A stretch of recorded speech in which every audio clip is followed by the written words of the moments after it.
시청자, 집권 2년차 대통령이 G7 순방 현지 새벽에 긴 글을 한 편 올렸고 같은 시간 여당 당대표는 출국 환송 자리에 모습조차 안 보였습니다. 이게 정상적인 집권 여당의 그림일까요? 주류 매체들은 이걸 그냥 당내 노선 갈등 정도로 가볍게 다루고 있습니다. 친명계와 정청래계의 흔한 권력 다툼이라는 식으로 정리하려는 흐름인데요. 그렇게 보면 본질을 놓칩니다. 왜 대통령이 순방 지지율 반등 기회를 본인이 포기하고 새벽에 일어나서 그 긴 글을 썼을까요? 왜 여당 대표는 그 글에 침묵으로 답하고 출국길에도 안 나타났을까요? 비슷한 시점에 사무총장 기자 간담회까지 따로 열렸어요. 이 모든 게 우연일까요? 오늘은 이 충돌의 표면, 동기, 결과 세 층을 차례로 따라가 보겠습니다. 시작하기 전에 숫자 하나만 머리에 넣어두시면 전체 그림이 훨씬 선명해집니다. 12대 4, 이번 지방선거 결과입니다. 15대 1로 이겼더라면 당대표가 최대 수혜자였을 거예요. 12대 4로 졌으니 대통령이 최대 피해자가 된 거고요. 정확히 그 반대의 그림이 지금 펼쳐지고 있는 거고, 이 비대칭이 오늘 다룰 모든 일의 출발점입니다. 대통령이 SNS에 무엇을 썼는지부터 정확히 짚고 갑시다. 집권 여당은 신념의 언어보단 책임의 언어에 더 집중해야 한다. 책임, 실적, 포용, 통합. 이 네 단어를 강조하면서 핵심으로 던진 문장이 이겁니다. 여당의 열정은 우리 진영이 아닌 국민 전체를 향해야 한다. 그리고 한 줄을 더 붙였습니다. 대결과 배제보다 큰 그릇 역할을 해야 한다. 자, 이 글을 올린 시간이 한국에서는 일요일 오후 7시 어디였는데 대통령이 있는 유럽 현지로는 새벽 시간이에요. 순방 중에 새벽에 일어나서 이 긴 글을 직접 썼다는 겁니다. 보통 대통령이 순방을 가면 정상회담 사진, 양국 합의문 이런 걸로 지지율 반등을 노리는 게 관례예요. 윤석열 정부 때도 순방만 가면 지지율이 한 3% 정도씩 올라갔다가 돌아오면 다시 빠지는 패턴이 반복됐었거든요. 그런데 이재명 대통령은 그 반등 기회를 본인이 포기하고 모든 시선을 국내 메시지로 끌어왔어요. 이게 작은 결단이 아닙니다. 대통령이 이 사안을 가볍게 보지 않는다는, 상당히 무겁게 보고 있다는 신호 자체예요. 4년을 8년처럼 일하겠다는 표현도 같이 썼습니다. 본인 책임으로 돌리는 어조였고요. 12대 4라는 숫자도 그냥 12와 4가 아니에요. 4 안에 어떤 패배가 들어있는지 보셔야 합니다. 첫 번째가 서울시장 패배예요. 서울이 왜 결정적이냐? 대통령이 임기 2년차, 3년차의 개혁 정책을 추진할 때 가장 큰 설득 무대가 서울입니다. 서울에서 졌으면 모든 정책 발표 때마다 야당이 서울시장 선거 결과를 들고 나옵니다. 두 번째가 부산 북구예요. 여기는 대통령 참모가 직접 출마한 곳이거든요. 세 번째가 평택을입니다. 평택을은 대통령이 후보 시절에 직접 영입한 인물이 나갔어요. 중도 또는 보수까지 확장하는 상징적 인물이었습니다. 네 번째가 전북 쪽 갈등이고요. 그러니까 4번의 패배 중에 3곳이 대통령 직접 라인이고 1곳이 중도 확장 라인이에요. 대통령의 정치 자산이 정확히 손상된 4번의 패배입니다. 이게 우연일 수 있는 분포일까요? 그리고 이게 처음이 아닙니다. 1주년 기자회견 때 대통령은 이미 한 번 말했어요. 지방선거를 보면서 도대체 이해할 수 없는 장면들이 많이 있었다. 그때부터 신호를 보냈는데 당이 받지 못한 거고요. 이번 새벽 그리 두 번째 신호인 거예요. 이게 양측이 소년 같은 얘기가 아닙니다. 늑대가 진짜 왔다고 외친 게 한 번이 아니라는 거죠. 한 번 외쳤을 때 마을 사람들이 안 움직였으면 두 번째는 외치는 사람이 누구냐의 문제로 바뀝니다. 지금 외치고 있는 사람이 대통령이거든요. 그런데 정청래 당대표가 이 신호에 어떻게 답했는지 보십시오. 국민은 영원하고 정권은 짧다. 이게 여당 대표 입에서 나올 말입니까? 야당 대표가 정권을 비판할 때 쓰는 화법이에요, 이거. 한번 떼어놓고 들어보세요. 정권은 짧다. 누가 한 말 같으세요? 자기가 뒷받침해야 할 정부를 그렇게 정의하는 여당 대표를 한국 정치사에서 본 적이 거의 없습니다. 단순한 발언 실수로 정리하기 어려운 무게 문장이에요. 여기까지 들으시면 결국 친명계와 정청래계의 권력 다툼이구나. 어느 정당에서나 종종 나오는 당내 노선 싸움이구나. 이렇게 정리하고 싶어지실 겁니다. 그런데 이쯤에서 한 가지 놓치면 안 되는 게 있어요. 권력 다툼은 보통 정권 말기에 나오는 겁니다. 차기 대선 잠룡들이 차별화를 시도하고 현직 대통령이 인기를 잃기 시작했을 때 거리두기를 하는 거고요. 그런데 지금 이 집권 몇 년 차죠? 1년 1개월 차예요. 국정 운영 지지율이 60%를 훌쩍 넘어가는 대통령과 그를 뒷받침해야 할 여당 대표가 충돌하는 그림, 이건 한국 정치사에서 정말 본 적이 없는 패턴입니다. 박근혜 정부 때 김무성 대표와 충돌한 시점이 임기 후반부였습니다. 문재인 정부 때 이낙연, 이재명 갈등이 본격화된 것도 임기 후반부였고요. 1년 차에서 여당 대표가 현직 대통령과 대립각을 세우는 건 그것 자체가 신호입니다. 어떤 신호냐? 이중 권력을 만들겠다는 신호로 익힐 수밖에 없는 구조라는 거예요. 콩쥐 자리에 팥쥐가 앉는 그림이 아닙니다. 콩쥐가 안방에서 일하고 있는데 옆에서 팥쥐가 자기도 안방을 차지하겠다고 선언하는 그림이에요. 한 집안에서 가능한 일입니까? 주류 매체가 이 부분의 비정상성을 거의 짚지 않는 건 더 이상 우연이라고 보기 어려운 지점이고요. 이 구도를 처음부터 끝까지 봐주실 수 있는 분들은 지금 이 영상을 보고 계신 여러분뿐인 것 같습니다. 자, 그러면 정청래 대표는 왜 이 길을 가고 있을까요? 동기를 따라가 봅시다.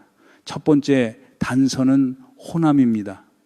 민주당 권리당원 중 호남 비중이 한 35% 정도로 알려져 있어요.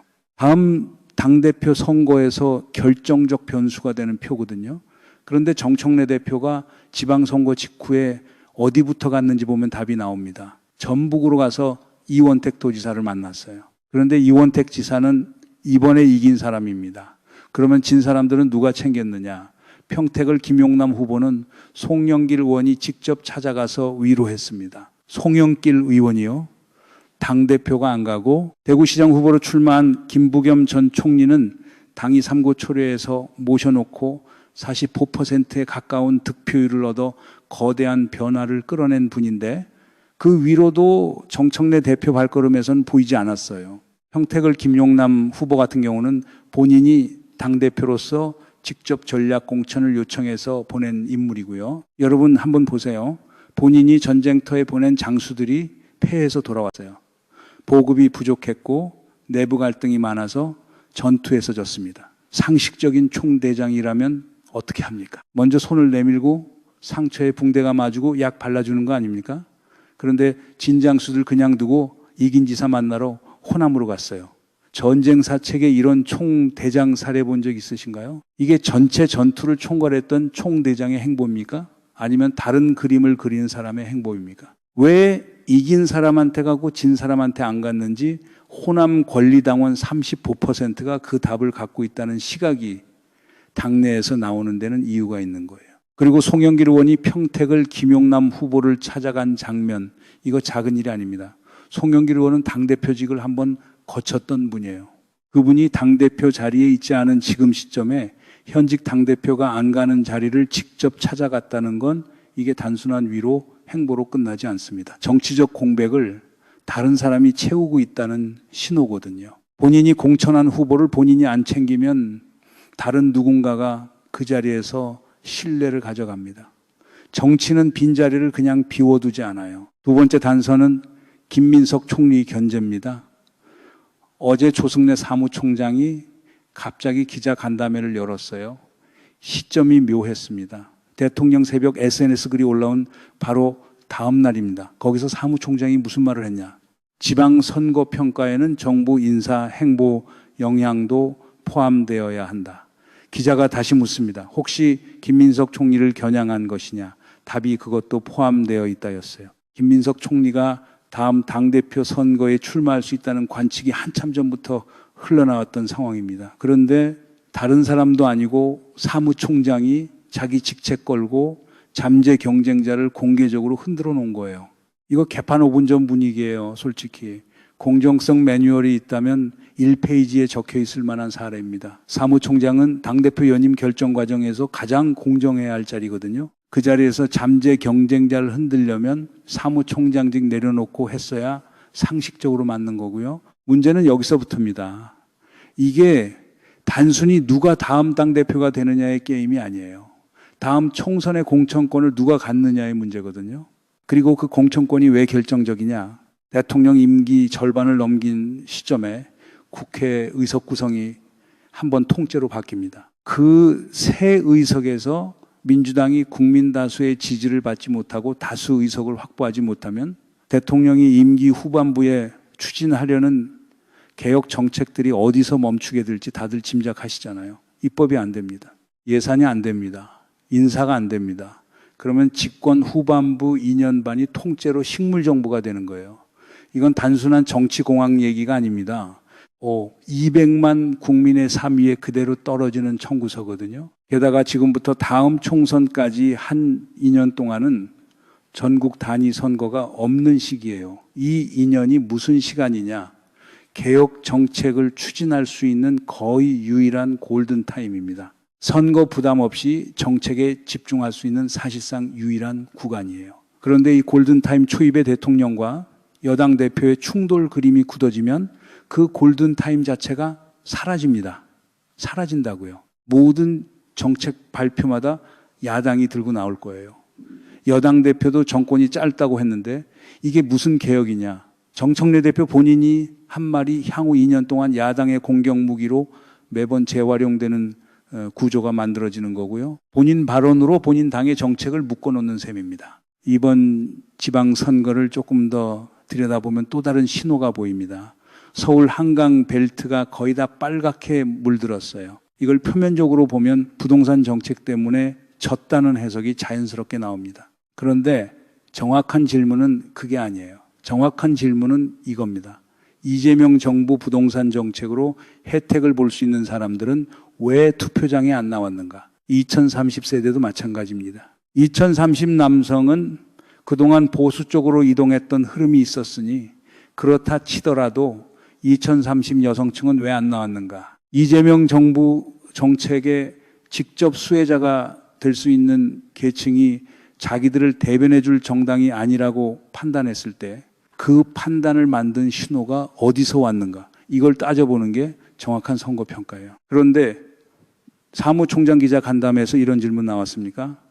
기초의원, 광역의원 숫자세는 기술적 평가만 나왔어요. 핵심 질문을 비켜가는 평가는 평가가 아닙니다. 지금 일어나고 있는 일을 시간 순서로 한번 정리해 봅시다. 대통령이 G7 현지 새벽에 SNS 글을 올렸습니다. 다음날 오전 정청래 대표는 출국 환송 자리에 안 나왔어요. 다음날 오후 조승래 사무총장이 갑자기 기자간담회를 열어 김민석 총리를 겨냥했습니다. 같은 날 저녁에는 이건태 의원이 메시지를 냈어요. 정청래 대표와 지도부는 즉각 사퇴하라. 이 네 가지 움직임이 24시간에서 48시간 안에 차례로 나왔습니다. 비슷한 메시지가 비슷한 시점에 여러 군데서 동시에 나오는 패턴이거든요. 이 정도면 우연이라고 보기는 어려운 흐름이에요. 이거 웃을 일이 아닙니다. 보수 진영이 잘 짜여진 각본으로 나올 때 흔히 보던 동시성 패턴인데 그게 지금 여당 내부에서 보이고 있다는 게 무서운 거예요. 자, 이 충돌이 이대로 굳어지면 결과적으로 누가 가장 이득을 보게 되는지 이 질문 하나만 따라가도 그림 전체가 정리됩니다. 첫 번째 수혜자는 12점 삼비상계엄 잔존 세력이에요. 여당이 내부 싸움으로 시간 소모할 동안 비상계엄 책임 규명은 정치 의제 우선순위에서 자연스럽게 밀려납니다. 국회 차원의 진상 규명도 늦어지고 사법 절차 관련 정치적 압력도 분산됩니다. 보수 매체는 이 갈등을 매일 헤드라인으로 띄울 거고요. 같은 매체들이 12.3 책임 규명에는 어떤 톤으로 임했는지 비교해 보시면 같은 매체 맞나 싶을 정도로 온도 차이가 납니다. 이 온도 차이가 우연일까요? 같은 매체가 같은 사안 무게로 다루지 않는 건 어떤 사건을 키우고 어떤 사건을 덮을지가 이미 정해져 있다는 신호예요. 두 번째 수혜자는 다음 총선에서 민주당 후보와 경쟁할 보수 정당입니다. 여당 대표 본인 입에서 정권은 짧다는 문장이 나왔어요. 이건 다음 총선 공보물에 그대로 인용될 수 있는 문장입니다. 보수 정당이 굳이 비판 논리를 새로 만들 필요가 없어요. 여당 대표가 자기 정부를 부정하는 문장이 이미 활자로 나와 있으니까요. 헛발질이 본인 발등을 찍는 그림이에요. 세 번째로 짚어야 할 건 일반 가정의 비용입니다. 이재명 정부 들어서 코스피가 최고치를 찍은 게 단순히 대통령 한 명 바뀌어서 그런 게 아닙니다. 정부와 여당이 일사불란하다는 신호를 시장이 읽었기 때문이에요. 외국 자본이 한국에 들어올 때 무엇을 보냐? 정치 안정성을 봅니다. 그런데 여당 대표가 정권은 짧다고 발언하는 순간 그 신뢰의 균열이 시작되는 거예요. 또 IMF 때처럼 일반 가정이 청구서 받는 구조가 보이는데요. 정치가 흔들리면 결국 누가 짐을 지는지 그 시절 금모으게 했던 분들 기억하실 겁니다. 정치 불안이 시장에 미치는 영향은 늦게 오지만 한 번 오면 가장 약한 지점부터 부수고 들어옵니다. 그 가장 약한 지점이 늘 일반 가계예요. 환율, 물가, 대출, 금리 이 세 가지가 정치 불안 신호에 가장 먼저 반응하는 변수들이거든요. 네 번째 결과는 문재인 정부 때 봤던 패턴의 재현 위험입니다. 문재인 정부 국정운영 지지율도 처음에는 매우 높았어요. 그런데 어느 순간 무릎이 꺾이듯 무너졌습니다. 왜 그랬을까요? 김대중 노선, 그러니까 중도개혁적 다수 유권자 연대라고 하는 민주적 다수파 노선에서 이탈해서 다수가 요구하지 않는 특정 세력 이익으로 편향됐기 때문이라는 분석이 진영 내부에서도 나왔었습니다. 김대중 노선이라는 게 무엇이냐? 진영 내부 결속만으로 집권하는 게 아니라 중도와 개혁을 함께 묶어서 안정적인 다수파를 만드는 노선이에요. 이 노선을 걸을 때 민주당이 집권했고 이 노선에서 이탈할 때마다 정권을 잃거나 무너졌습니다. 한국 진보정당 60년 역사가 그걸 증명해 왔어요. 이재명 대통령이 이번 새벽 SNS에서 정확히 그 패턴을 경고한 거예요. 여당의 열정은 우리 진영이 아닌 국민 전체를 향해 한다. 이 문장이 정확히 그 경고입니다. 그런데 그 경고에 침묵으로 답한다는 건 무슨 뜻일까요? 같은 실수를 반복하겠다는 묵시적 선언으로 익힐 수밖에 없는 구조예요. 그리고 이재명 대통령이 당선된 결정적 요인이 무엇이었습니까? 중도 확장성이었어요. 이번 지방선거 패배 원인이 또 무엇입니까? 중도 확장성에서 한계를 드러냈다는 진단이 나왔습니다. 그 진단을 인정한다면 반성과 사과와 비전이 나와야 정상이에요. 그런데 진단 자체를 거부하는 모양새가 나오고 있는 거고요. 한번 생각해 보세요. 정청래 대표가 다음 당대표 선거에서 연임에 도전하려면 당원들에게 무엇이라고 호소해야 됩니까? 저는 대통령과 다른 길을 가는 당대표가 되겠습니다. 이렇게 호소해야 되는 거잖아요. 대통령과 갈등하는 여당 대표를 뽑아달라는 호소, 그게 가능한 말입니까? 이게 집권 2년차 여당에서 가능한 호소입니까? 딱 변사또 동원 차린 모양새인데요. 처음에 던졌던 질문 기억하시죠? 집권 2년차 대통령이 새벽에 글을 쓰고 여당 대표는 침묵으로 답한 그 그림. 정상적인 집권 여당의 그림일까요? 라고 물었었습니다. 네. 지금 보시면 그건 그림이 아니에요. 신호였습니다. 그것도 한 번이 아니라 차례로 쌓이고 있는 신호고요. 1주년 기자회견에서 한 번, 이번 새벽 SNS에서 2번.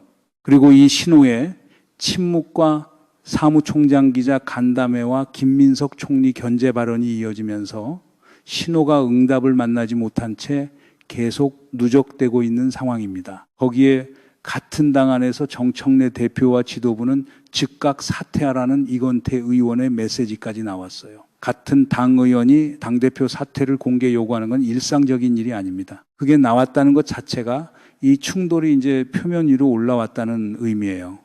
누적된 신호가 어디서 폭발하느냐가 다음 단계의 질문이고요. 여기서 한국 정치사가 보여준 사례 하나만 짚고 가겠습니다. 노무현 대통령 시절 여당 안에서 대통령 노선에 대한 이견과 분열이 이어졌고 그 결과가 어떻게 됐는지 다들 기억하실 겁니다. 대통령 본인의 정치적 자산이 소모됐고 개혁 의제가 의석 부족으로 좌초됐고 결국 다음 정권을 보수에 넘기게 됐습니다. 그때 분열을 주도했던 사람들이 의도했던 결과가 아니었어요. 의도와 결과는 다릅니다. 본인이 어디로 가려는지와 본인의 행동이 실제로 어디로 데려가는지는 같지 않아요. 지금 정청래 대표 측이 어떤 의도로 이 길을 가고 있든 그 길 끝에서 만나는 결과는 이미 한번 한국 정치사가 보여줬습니다. 그때 보수에 넘긴 정권이 결국 12.3비상계엄으로 이어졌다는 사실까지 같이 떠올리시면 이 갈등의 무게가 단순한 당내 다툼이 아니라는 점이 더 분명해집니다. 내일 월요일 민주당 최고위 회의가 열립니다. 거기서 어떤 워딩이 나올지가 첫 번째 분기점이에요. 정권은 짧다보다 더 강한 표현이 나올 가능성을 일각에서 우려하는 상황이고요. 봉합 워딩이 나올지 격화될지가 거기서 1차로 판가름 납니다. 두 번째 분기점은 대통령 귀국길입니다. 출국길에 안 나왔던 정청래 대표가 귀국길에는 나올 것인가. 한국 정치사에 기록될 만한 장면이 만들어질 수 있는 자리예요. 대통령이 국익을 위해 해외 순방에서 성과를 가지고 들어오는데 여당 대표가 또 안 나오면 그 자체가 결별 선언이거든요. 출국길에서 한 번은 우연으로 넘어갈 수 있어요. 귀국길에서 또 한 번이면 우연이 아닙니다. 세 번째 분기점은 다음 당대표 선거에서 당원들이 어떤 선택을 하느냐. 이 세 분기점이 차례로 다가오면서 향후 2년 골든타임의 운명이 결정됩니다. 그리고 이 골든타임의 운명은 2017년 차기 대선까지 그대로 이어집니다. 집권 후반부 2년 반 동안 어떤 성과가 쌓이느냐, 어떤 개혁이 입법화되느냐, 어떤 정책이 실제 국민의 삶에 도달하느냐, 이 모든 것이 다음 정권 향방의 토대를 만듭니다. 여당 내부 충돌이 길어지면 그 토대 자체가 흔들립니다. 다음 대선에서 보수 진영이 다시 정권을 가져갈 가능성도 그만큼 커지는 거고요. 그게 무엇을 의미하는지는 우리 모두가 12.3을 통해 한번 경험했습니다. 같은 경험을 두 번 하고 싶은 사람은 이 나라에 없을 거예요. 지금 누적되고 있는 신호가 그 방향으로 가지 않도록 잡아내는 건 결국 당원과 국민의 몫입니다. 지금까지 사실 관계만 정리해도 분명한 그림이 보입니다. 대통령이 G7 현지 새벽에 SNS 글을 쓴 건 끝이 아니라 시작이었어요. 내일 최고위에서 어떤 워딩이 나오느냐, 귀국길에 누가 어디에 서느냐, 그리고 다음 당대표 선거에서 당원들이 어떤 결정을 하느냐, 이 세 가지가 차례로 다가옵니다. 한 가지가 어느 쪽으로 결정되느냐에 따라 다음 두 개의 결과가 또 갈리는 도미노 구조의 분기점들이에요. 이재명 정부의 성공이 단순히 한 사람의 성공이 아니라 200만 국민의 삶이 걸린 문제라면 이 충돌을 우리가 어떻게 읽을지가 결국 우리 모두의 답이 되는 거예요. 그리고 이 답을 만드는 가장 결정적인 순간이 지금부터 한 주 안에 다가옵니다. 이 흐름이 어디로 가는지 같이 추적하고 싶으시다면 구독 부탁드립니다. 다음 분기점인 내일 최고위 회의, 그리고 대통령 귀국길의 그림 놓치지 않으시려면 알림 설정도 같이 해주세요. 여러분들 이 사안을 어떻게 생각하십니까? 여러분들의 견해를 댓글로 많이 남겨주시기 바랍니다. 감사합니다.